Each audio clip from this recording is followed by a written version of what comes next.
для сельского хозяйства. Робот ездит, вот здесь датчики расстояния находятся, вот видите, вот здесь сбоку. Они смотрят в сторону и видят, есть ли какое-то растение.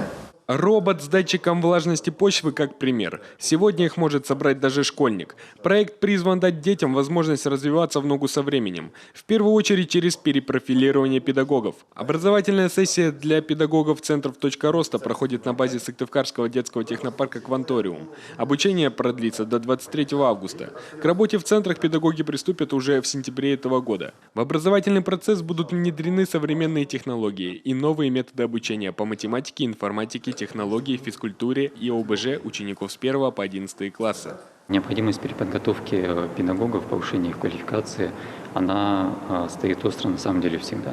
И если мы посмотрим на сегодняшние тренды, на сегодняшние тенденции, на то, с чем контактируют, как взаимодействуют сегодня дети, мы понимаем, что необходимо дать достаточно много разноуровневых знаний педагогическому составу. И учиться нужно постоянно, потому что технологии улетают вперед с неимоверной скоростью. Главная цель – вовлечение детей в процесс обучения. Интересные современные технологии могут также разнообразить стандартные школьные предметы. Так, курс, посвященный геоинформатике, может внедрить урок технологии в географию. Это когда, например, используя геоданные, создается 3D-модель местности.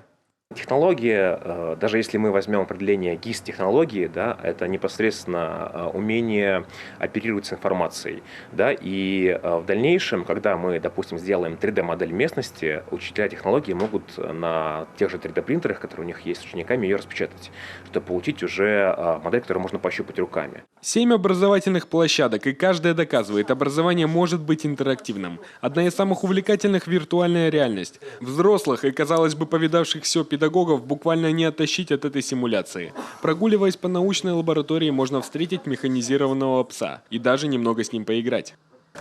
Она и хвостом виляет. Там на столе есть палка, можно и палку кинуть. Апорт! Апорт! Здесь учителя могут посмотреть на себя со стороны. Некоторым даже кажется, что скоро именно дети будут учить их. Высокий уровень технологий не может оставить в стороне и гостей из соседних регионов. Никита Чижов считает, в век информационных технологий учить делать привычные для трудов табуретки уже недостаточно. Мы учим детей работать руками, самое основное. Вот. И, соответственно, работать головой. Ввиду того, что у нас мир меняется, и с каждым днем он меняется все быстрее и быстрее, нам приходится находить какие-то новые методы обучения, новые тематики обучения. 3D-моделирование и управление квадрокоптером. Похоже, уроки технологий станут любимыми у всех школьников. И здесь не нужно заглядывать в далекое будущее. Современное оборудование уже скоро потеснит привычные токарные станки. Например, одним из передовиков в этой области является Усть-Куломский район. Это очень важно для нас, поскольку идет совершенно другое оснащение. Например, школы будут оснащены, 4 школы нашего района, вплоть до того, что квадрокоптерами, 3D-принтерами, там будет медиазона, шахматная гостиная, зона коворкинга. На создание центров цифрового и гуманитарного профилей «Точка роста» на базе сельских школ региона Республика Коми получит федеральную субсидию свыше 35 миллионов рублей. Работа идет в рамках регионального проекта «Современная школа» национального проекта образования.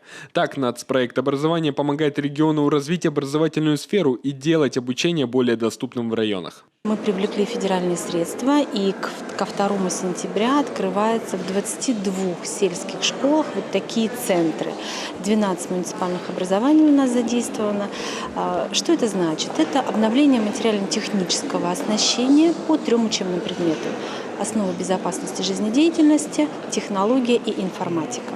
В следующем году 42 муниципальные организации, расположенные в сельской местности и малых городах, будут оснащены современным образовательным оборудованием. А уже к 2022 году у нас в республике будет функционировать 101 точка роста в каждой 3-й школе республики. Иван Дмитренко, Анастасия Тюрнина, Павел Фетисов, Олег Жуковский, телеканал Юрган, Сыктывкар.